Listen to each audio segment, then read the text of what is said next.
From JBS Studios in Greater New York, this is the JBS News Update with Teisha Bader.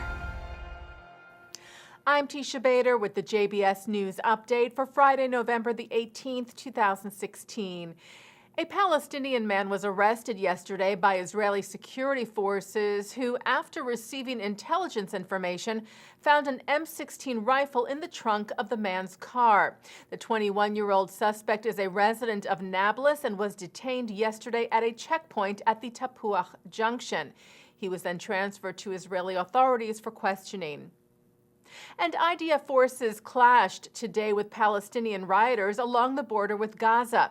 Palestinian media reports that one Palestinian was killed in those clashes.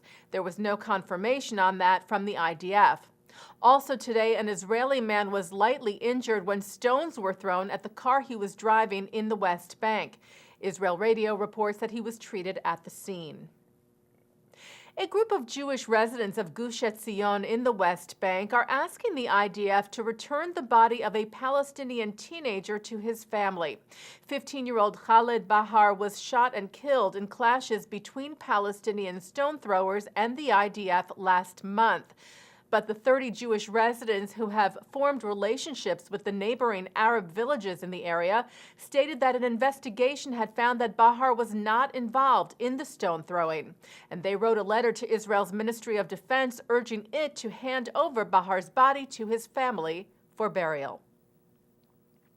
A delegation of the American Jewish Committee returned from a 3-day visit to Brussels this week, where they met with leaders of the European Union, including First Vice President of the European Commission, Frans Timmermans, and the High Representative of the EU for Foreign Affairs and Security Policy, Federica Mogherini, as well as with Jewish leaders in Belgium.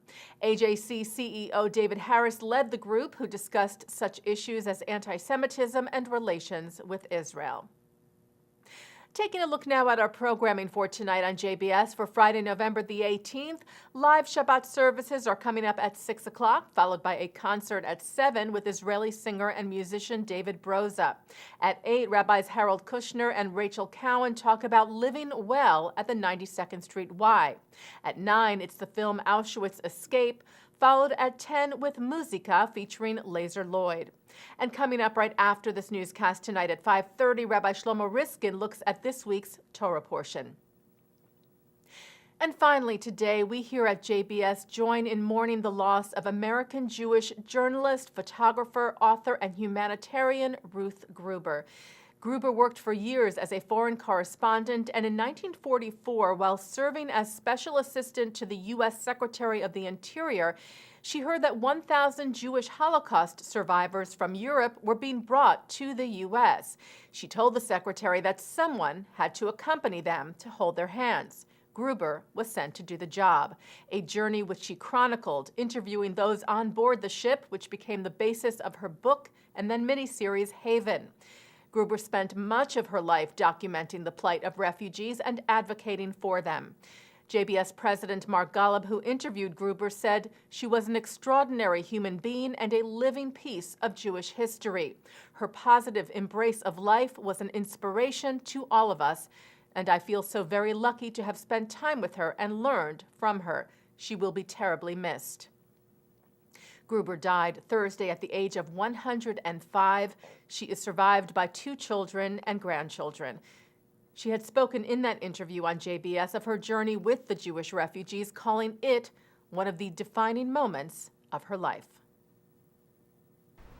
And the wind was blowing through my hair, and the ship was blacked out because Nazi planes were flying around.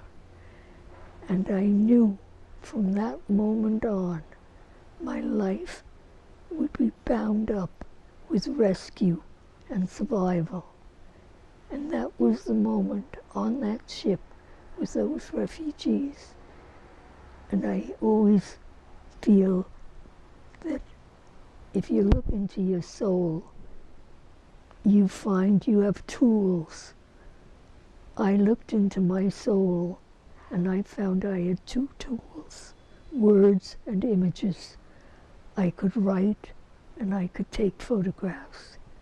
And I used those 2 tools from that moment on for rescue and survival, and to fight injustice wherever I saw it.